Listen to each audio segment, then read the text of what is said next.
시청자 여러분, 안녕하십니까? 봄비가 많이 내리다가 이제 조금 그친 것 같습니다. 오늘은 저녁에 가장 편안한 마음으로 여러분들과 한번 대화를 하려고 제가 이 카메라 앞에 앉았습니다. 요한계시록에 대한 강해, 여기에 대해서 여러분과 함께 살펴보고자 합니다. 가짜에게 당해버린 한국교회, 가짜들의 요한계시록 해석에 주저앉아버린 한국교회, 이를 어찌해야 합니까? 여러분은 요한계시록에 대해서 어떻게 생각하고 계시는지요? 사실 요즘처럼 요한계시록의 강해, 풀이가 절실하고 절박한 적은 인류 역사상 없었습니다. 왜냐하면 우리는 지금 인류 역사의 대단원을 내릴 종말의 시점에 다가서고 있기 때문입니다. 많은 학자들이 그렇게 분석을 하고 있죠. 이 죄악이 만연한 이 세상, 과연 창조주가 언제 어느 시점까지 더 이상 용인할 것인지 심히 우려되고 걱정된다는 그러한 견해들이 많이 나오고 있습니다. 창조부터 시작된 하나님의 우주 경영 계획의 마지막 시점, 그 마지막 시점이 곧 다가오고 있기 때문에 요한계시록 풀이는 더없이 중요한 기록입니다. 종말은 인간의 역사가 진행되던 중에 악이 만연해서 더 이상 지구를 포함한 우주를 이대로 존치할 필요가 없다고 판단하신 창조주님께서 결정한 것이 아니죠. 창세 이전에 이미 종말이 그려져 있다는 겁니다. 창세가 없이 종말이 없다는 것이 아니고 종말이 그려지지 않고 창세가 나타나지 않았다고 역으로 생각하는 것이 더 정확합니다. 한때는 서점을 가보면 요한계시록 강해가 서가에 정말 많이 꽂혀 있었습니다. 저 책이 과연 누가 쓴 책인지, 어떤 의도로 쓴 책인지 알 수도 없는 그런 책들이 정말 많이 있었습니다. 요즘도 유튜브를 열면은 과거의 그 강해되어서 녹화된 기록들이 정말 많이 나오고 있습니다. 3차 대전이니 뭐니 세계대전이니 별별 소리를 다 합니다. 여러분, 인류 역사에 세계대전이 3번만 있었습니까? 수를 헤아릴 수 없을 정도로 많습니다. 그런데 우리 기억 속에 1차 대전과 2차 대전이 있었다고 해서 요한계시록에 나오는 그 전쟁이 3차 대전입니까? 하늘에서 불이 내려진다고 해서 그것이 핵전쟁입니까? 아니죠. 정말 아니죠. 저마다 구구각색의 해석을 하기 때문에 12사람이 요한계시록을 강의하면은 기록은 13개가 나온다고 합니다. 참 헛웃음이 지어지게 하는 그런 얘기죠. 많은 책과 많은 강의 중에 무엇이 진리인가요? 한때는 그것으로 고민했습니다만 지금은 이런 고민조차 할 필요가 없는 시기가 되었습니다. 우리나라 수만 개의 교회에서 요한계시록을 언급하는 교회가 몇 군데나 됩니까? 여러분들은 신앙생활 하시면서 요한계시록 강의하는 담임 목사를 만나본 적이 있습니까? 없습니다. 밀봉된 책이기 때문에 잘못 풀면 저주를 받는다고 겁을 주죠. 선배 목사들에게 그렇게 배웠기 때문에 그렇게 하는 겁니까? 아니면 요한계시록을 가르칠 능력이 없기 때문에 성도들도 보지 못하게 덮어두게 만드는 것은 아닌지요. 하여튼 지금 요한계시록 강의는 들어볼 수가 없는 세상이 되었습니다. 그러니 요한계시록에 대해서 궁금해하는 성도들도 없는 것은 당연한 것 아니겠습니까? 교회에 출석하여 헌금 조금 하고 그리고 말로 행동으로 이게 이쁨이 하면은 하늘에서 이렇게 내려다 보시던 우리 주님께서 기특하게 생각하셔서 천국객 열차에 태워주신다고 믿는 성도들이 대부분이죠. 이들이 요한계시록을 볼 필요가 있습니까? 구미에 와닿는 성구 몇 개만 입에 달고 다니면서 믿음 형통이라고 믿으면 되는 것 아닙니까? 세례 요한이 소리쳤죠. 다가올 재앙을 피하기 위해 이곳에 찾아오는 너 이 바리새인 놈들아. 이들과 지금 다를 바가 뭐가 있습니까? 여러분, 제가 하나 질문을 드리겠습니다.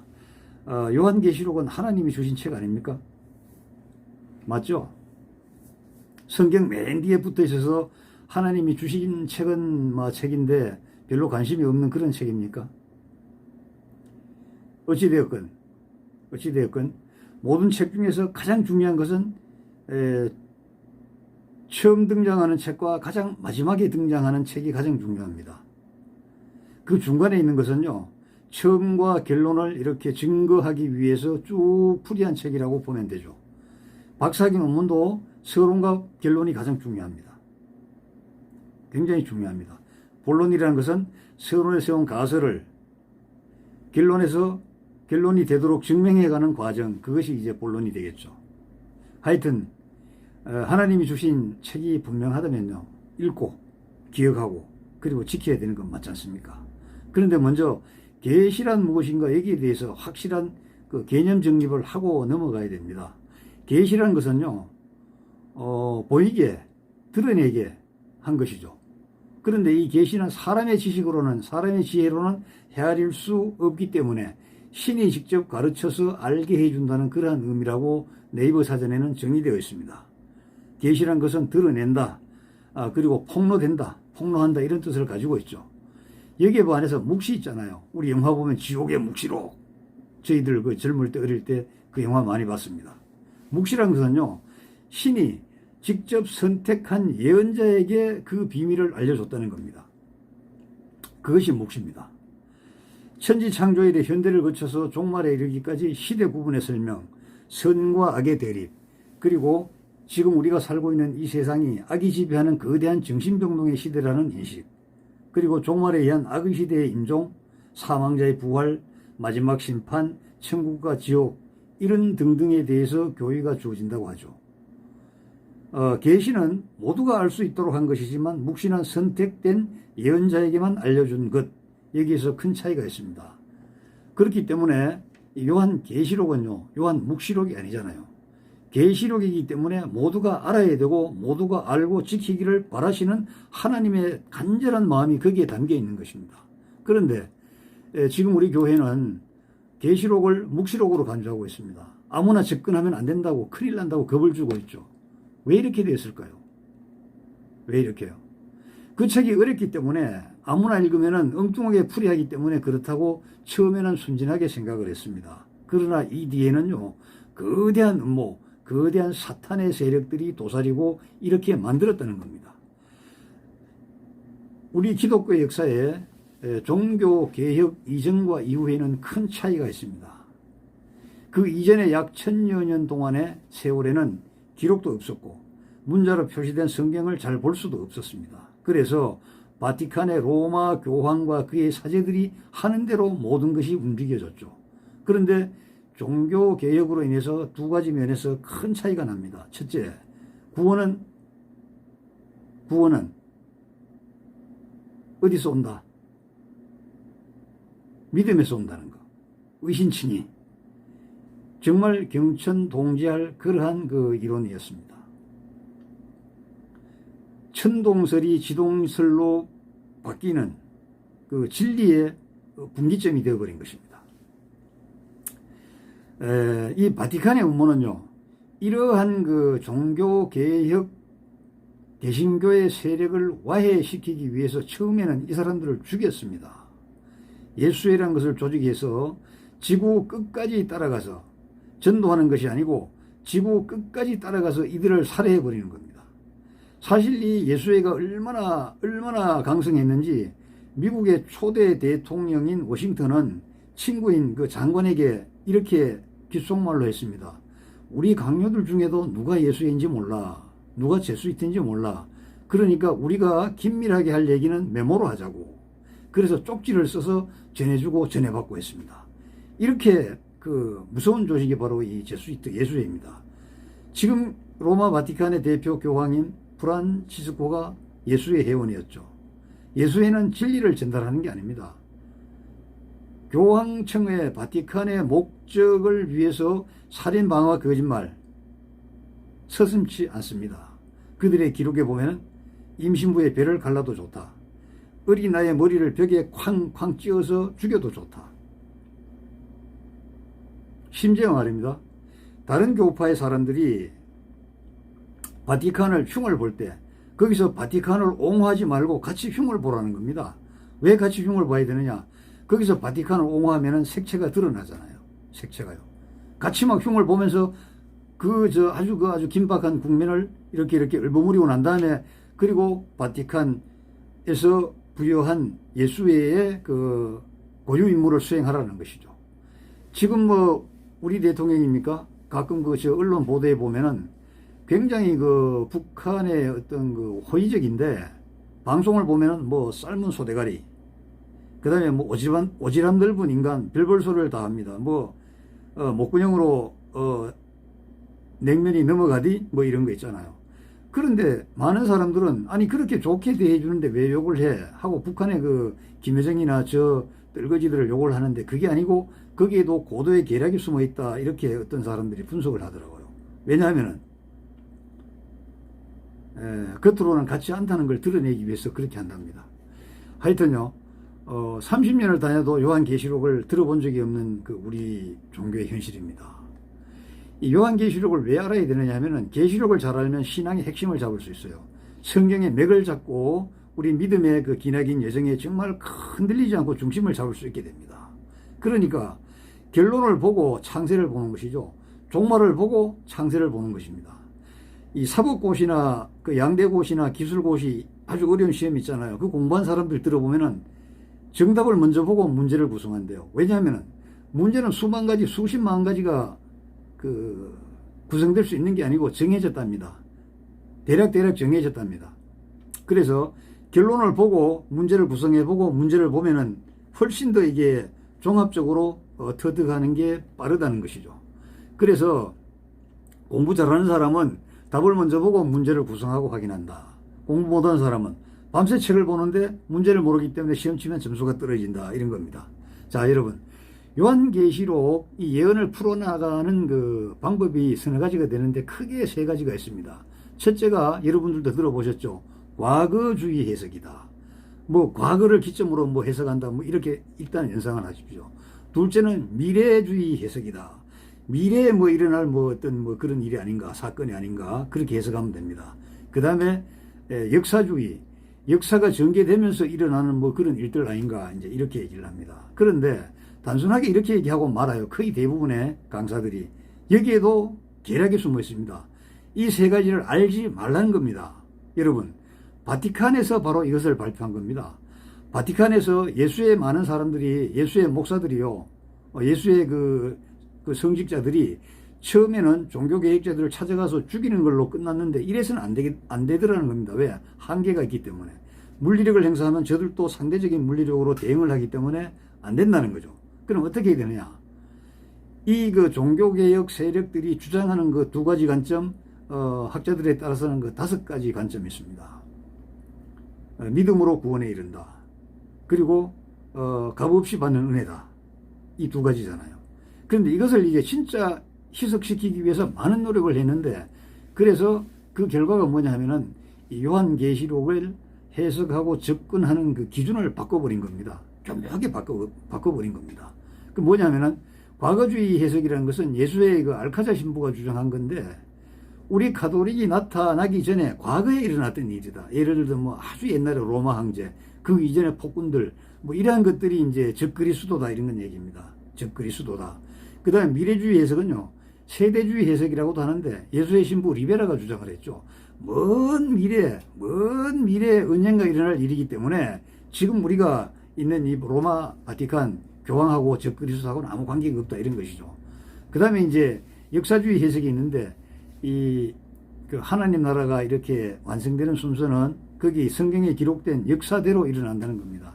그런데 이 현상은요, 기록된 순서대로 나타나지 않습니다. 참 이게, 여러분 어떻게 생각하십니까? 제 말씀을 들으면요. 이 종교개혁의 파급 효과, 종교개혁이 파급되면 될수록 로마 바티칸은 위세가 위축되잖아요. 계속 위축되지 않습니까? 사제들의 역할도 부정되잖아요. 내가 너의 문제를 하나님께 기도해서 내가 풀어준다. 그리고 연옥교리가 먹혀들지 않게 됩니다. 연옥에 있는 사람을 구제를 해서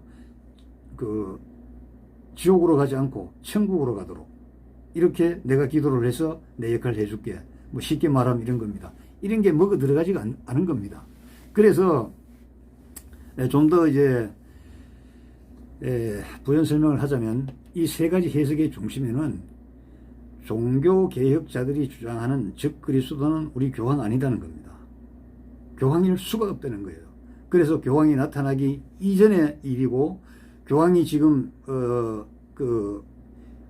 다스리고 있지만은 지금이 아니고 먼 미래에 어떤 악의 세력이 등장해서 바로 이 활개를 칠 것이다. 이제 이렇게 생각하도록 이렇게 유도하는 겁니다. 참, 그래서 미래주의는 성경의 요한계시록의 1장 몇 구절을 제외하고는 아주 먼 훗날에 일어날 얘기이기 때문이죠. 예. 그 다음에 역사주의는 하나님 나라가 완성되는 계략을 역사적으로 해석하고 성경에 기록된 대로 순서대로 일어난다는 것이죠. 이게 바로 천주교가 개신교를 무너뜨리기 위해 퍼뜨린 해석법인데, 이걸 지금 거의 모든 목사들이, 개신교 목사들이 다 따라하고 있습니다. 자기가 죽을 짓을요, 자기가 죽을 주문을 자기 입으로 외우고 있는 겁니다. 이렇게 되면은 요한계시록은 볼 필요가 없어요. 왜? 지금 일이 아니기 때문에. 더더구나 열어볼 마음이 안 생겨요. 왜? 먼 미래에 있는데 뭐하러 당겨서 고생을 해?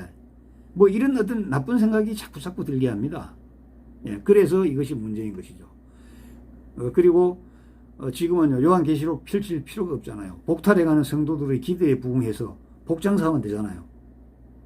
예수 기대하다는 예수 기대 찬양단만 하면 되지 않습니까? 또 경우에 따라서는 성경의 몇 가지 구절을 내세워가지고 자기들의 그 이익을 편취하는 예수 사업단, 예수 사기단 목사가 되면 되는 거 아닙니까? 사실 신천지와 같은 이 이단 종교에서는요, 정통 기성교회로 자칭하는 많은 사람들, 많은 목자들의 이 모습을 집요하게 물고 늘어집니다. 저는 15년 동안 그 이단 문제를 연구했는데, 그것이 가장 받아들여지지 않는 것이 이 장로교 교단의 목사들입니다. 제가 그 원고를 가지고 참 수없이 많은 사람을 찾아봤습니다만은, 에이, 뭐 이런 건 뭐 할 필요 있어. 말일 때면 하나님께서 다 알아서 정리해 주시는데 우리는 그저 믿고가 아니지, 믿는 척하고 이제 뭐 재밌게 살면 된다는 게. 정말 저는 환상과 꿈을 꿔가지고 하나님 계시를 직접 받아가면서 내가 그 이단 그 현장을 직접 탐구하면서 15년 동안 제가 연구를 했잖아요. 그리고 원고를 지금 다 탈고해 놓은 지가 벌써 5년입니다. 그런데요, 제가 출간을 못하는 가장 큰 이유가 우리 정통 교단의 목사들이 그걸 욕을 해요. 부정을 한다고요. 왜? 거기에 들어있는 이단의 입을 통해서 까발려진 자기들의 모습이 공개되는 게 싫은 거예요. 공개되는 게 싫은 거예요. 여러분, 그래서 무슨 계획을 합니까? 종교계획 같은 소리 하고 있네.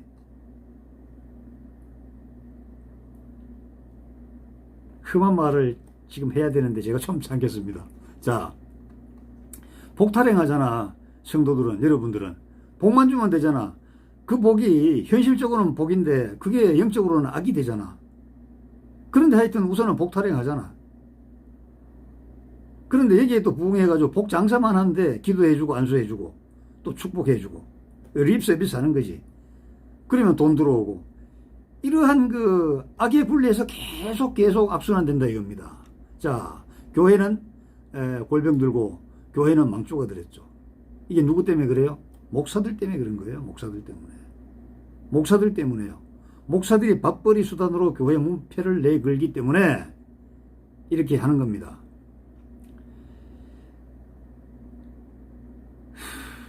자, 이런 목사들이 숫자가 많죠. 그렇기 때문에 옳은 말하고 참된 그 말하는 목자들을 계속 씹어요. 여러분, 그 유언비어라고 있잖아요. 유언비어. 그 빗자가요, 아닐 빗자가 아니고 때까치 빗자거든요. 까치들이 막 때려 모여가지고 까까까까까까 하면 다른 새들이 막 다 도망가잖아요. 땅에 있는 짐승도 숨어버리고. 그러한 그 유언비어 때까치 합창 같은 소리로 마구 한 사람을 공격해요. 그러면 우리 기독교가 매력적인 그 종교는 아니잖아요. 불교와 같이 너가 왕이야. 너 마음대로 물리도 걸을 수 있고. 여러분, 불교 경전에도 물리를 걷는 사건 나옵니다. 우리 예수님이 베푼 그 여러 가지 기적 중에서 비슷한 기적이 많이 나와요. 그래서 그들은 얘기합니다. 야, 뭐 부처나 예수나 똑같은 거 아니야? 예수도 갈릴리 바다를 건넜고, 우리 그 부처도 뭐 어디 강을 건넜단 말이지. 이렇게 합니다. 여러분, 강 건너는 거는요, 우리 초기에 부흥사 전도사님들도 많이 건넜습니다. 그때 다리도 없을 때, 지금이야 전부 다리 아닙니까? 지리산 근처 건너다 보면은 갑자기 그 비가 오면요. 급류 산에서 내려오는 물이 막 넘치잖아요. 자, 시간은 급하고 간절히 기도해도 제법제법 건너서 건너온 그러한 그 부흥사 선교사님들 많이 계십니다. 하여튼 말입니다. 또 이렇게 얘기하죠. 자, 창조주 하나님이 당신과 나를 만들었잖니. 그러면 그 만드신 분께서 살도록 이 세상도 만들어준 거 아니겠어? 무슨 지옥은 지옥이야. 아니, 살도록 만든 세상이지. 아니, 당신도 당신 아들 딸 낳아가지고 걔들 살도록 하기 위해서 얼마나 그 노력하냐. 하나님도 마찬가지지. 아버지라면 이렇게 얘기합니다. 그런데 이런 참 1도 아닌 말에 많은 사람들이 넘어가요. 그리고 뭐 종말 심판 한때 두때 뭐 반때니 뭐 전쟁 어쩌고 하는 말 듣지 말고 교회 나와서 정성 다하고 목사님에게 잘 이 정성을 다하고 또 이웃에게 친절을 다하고 그리고 또 직장에서도 착하게 노력하면요. 아, 여기가 천국이지 어디가 천국이 있냐고 이렇게 얘기하면요. 막 여기저기서 감업해가지고 막 아멘 아멘이 막 터집니다. 이게 지금 우리 교회의 현 주소입니다. 종교개혁 제가 말씀드렸는데 1517년 그 10월 31일 마르틴 루터가 그 당시에 그 교황청을 상대로 해서 면죄부를 판매하고 연옥에 대한 교황권을 주장하고 그리고 공로사상 이러한 것을 포함해서 95개 조의 반박문을 발표하는 사건으로 출발했죠. 그래서 오직 성경의 권위와 오직 은혜와 오직 믿음을 강조함으로써 부패한 교황제도 중심의 어떤 교회 제도를 새롭게 개혁시키고자 했고 엄청난 파괴력을 사실은 발휘했습니다. 그래서 이 칼빈주의가 태동이 되어 가지고 오직 성경, 오직 은혜, 오직 믿음, 오직 그리스도, 오직 하나님께 영광을 얻으려는 5개의 슬로건으로 발전하게 되는 것이죠. 그래서 핵심적으로 구원은 예수 그리스도를 통하여 그리고 로마 교황은 적 그리스도야. 이것이 종교개혁자들의 주된 목표였습니다. 예수에는 1543년 8월 15일 아그나시우스 로욜라가 창설을 해가지고 1563년까지요. 무려 20년 동안 종교개혁을 무너뜨리는 연구를 하게 됩니다. 그래서 개신교를 공격하는 이론을 개발했는데 그것이 제가 앞에서 말씀드린 과거주의, 미래주의, 역사주의 관점의 해석 방법이죠. 여기에 더하여 예수회 그 조직원들로 하여금 엄청난 테러를 자행하게 됩니다. 여러분, 간단하게 말해서 교황이 입고 나오는 미사 집전복 있잖아요. 거기에 막 순금으로 이렇게 돼 있어가지고 그 값이 80억이 넘는다 그래요. 제가 정확한 액수는 기억하지 못합니다만은 그 옷 자체가 80억이 넘습니다. 여러분, 일개 개인이 말입니다. 80억이 넘는 옷치장을 하고 평화의 사돈이 약자를 위한 어떤 사돈이 이런 얘기를 여러분 할 수 있습니까? 북한의 김정은 위원장이 트럼프 대통령 만나러 올 때 타고 온 차 그게 15억짜리거든요. 방탄차요. 그런데 로마 교황은 자기가 입고 있는 옷 자체가요 80억이 넘어요. 여러분, 이것을 입고 약자를 위하고 억눌린 자를 해방하고 힘든 자를 자유케 하고 눈물을 흘린 자의 눈물을 닦아주고 말이 됩니까 여러분? 이런 옷을 입혀줬기 때문에 반대급부 노력은 해야 되니까 가끔 성스러운 모습을 보이려고 그런 짓을 하는 겁니까? 여러분, 무슬림 청년들이 폭탄 테러 하잖아요. 이 몸에 폭탄을 감고 막 건물로 뛰어들잖아요. 왜 그런지 아십니까? 죽어서 천국 가면은 아름다운 미녀 100명이 너를 이렇게 보필해 준다. 이걸 믿는 거예요. 세상에 어디 믿을 것이 없어 그것을 믿습니까? 또 보십시오. 가진 거짓말을 해서 우리나라 처녀들이 무슬림의 청년하고 결혼을 해요. 그런데 막상 가보면요. 4번째 마누라예요. 4번째. 5번째 마누라예요. 기가 안 막힙니까? 가자마자 앞에 먼저 시집온 3명, 4명의 전 마누라들이 이 뒤에 나온 그 마누라를 통제하고 감심하고 완전히 갈궈버립니다. 여러분, 이런 거 제대로 알고 우리가 참 대응해야 됩니다. 기가 막히죠? 참. 지금 교황 이름이 프란치스코 아닙니까? 예수의 의원이었죠. 프란치스코라는 의미는요, 개신교를 박밀한 공을 세웠던 그 프란치스코였어요. 그 사람하고 이름이 똑같아요. 우리가 아호나 호를 쓸 때 존경하는 사람의 호를 따라 쓰는 경우도 있잖아요. 한번 생각해 보십시오. 1000년 동안 로마는요, 유럽은 로마의 철권 통치를 받았죠. 그 당시에는 성경이 없었어요. 성경을 가지고 자꾸 해석하니까 몇몇 사제만 볼 수 있도록 하고 사제들도 성경을 못 보는 사제가 대부분이었죠. 예. 그런데 이렇게 되다 보니까 이 종교의 미신이 샤만이 들어가서 침투해 버립니다. 그래서 로마서 6장 23절에 나오는 그러한 것들은 전혀 왜곡이 되어 버립니다. 예를 들어 가지고 은혜에 대한 신약의 진실 완전한 용서 하나님의 아들을 믿는 이들에게 영생을 주신다는 이러한 것들이 다 사장되어 버립니다.